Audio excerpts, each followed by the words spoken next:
सभी श्रोताओं को हाथ जोड़ के नमस्कार और सावन की भी राम राम। शिव पुराण का आज दूसरा अध्याय है और सावन का भी दूसरा ही दिन है। शिव पुराण के सुनने मात्र से देवराज को शिवलोक की प्राप्ति हुई थी। शौनक जी ने कहा, हे सूत जी, आपको परमार्थ तत्व का संपूर्ण ज्ञान है।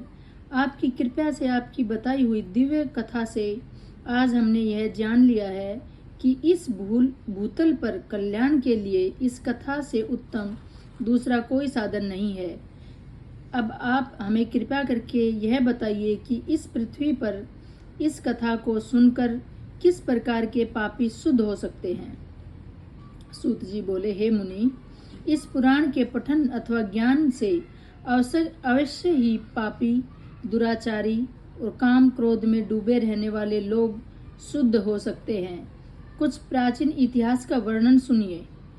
वर्णन मुनियों ने कुछ इस प्रकार से दिया है जिसके सुनने या पठन करने से पापी का संपूर्ण नाश हो जाता है।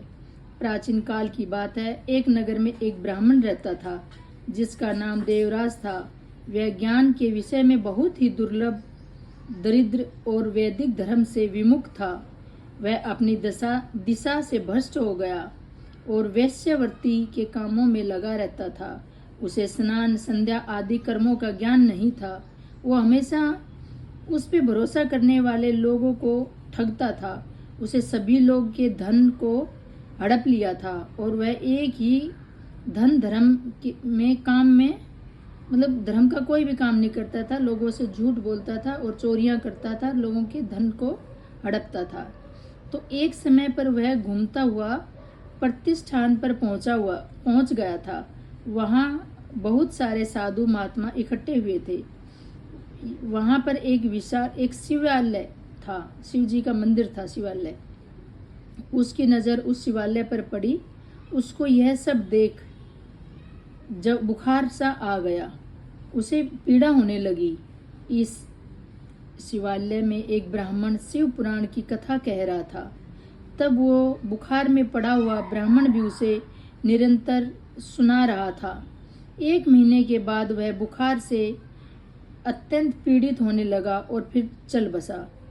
यमराज के दूत आकर उसे बलपूर्वक पासों से बांधकर ले गए। तभी यह पर भगवान शिव ने पार्षद गण शिवलोक से आ पहुंचे। उसे स्वरूप और वर्णन इस प्रकार है। वह उज्जवल दिख रहे थे। उनके हाथों में त्रिशूल थे। उनके अंग भस्म से उद्दीपित थे। उनके गले में रुद्राक्ष की मालाएं थी।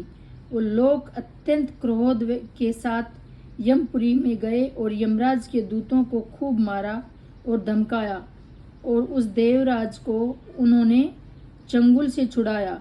अपने अद्भुत विमान में बिठाकर कैलाश पर जाने लगे।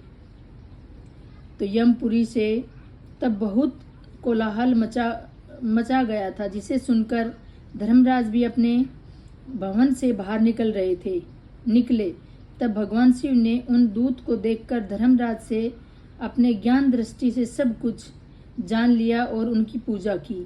उन्होंने भय के कारण उस दूत को कोई भी प्रसन्न नहीं किया। फिर वह दूत कैलाश को निकल गए और वहां पहुंचकर उन्होंने देवराज को भगवान शिव के हाथों में सौंप दिया। इस प्रकार शिव पुराण केवल सुनने मात्र से देवराज को शिवलोक प्राप्त हुआ। तो इस प्रकार शिव पुराण का दूसरा अध्याय समाप्त होता है। नमस्कार।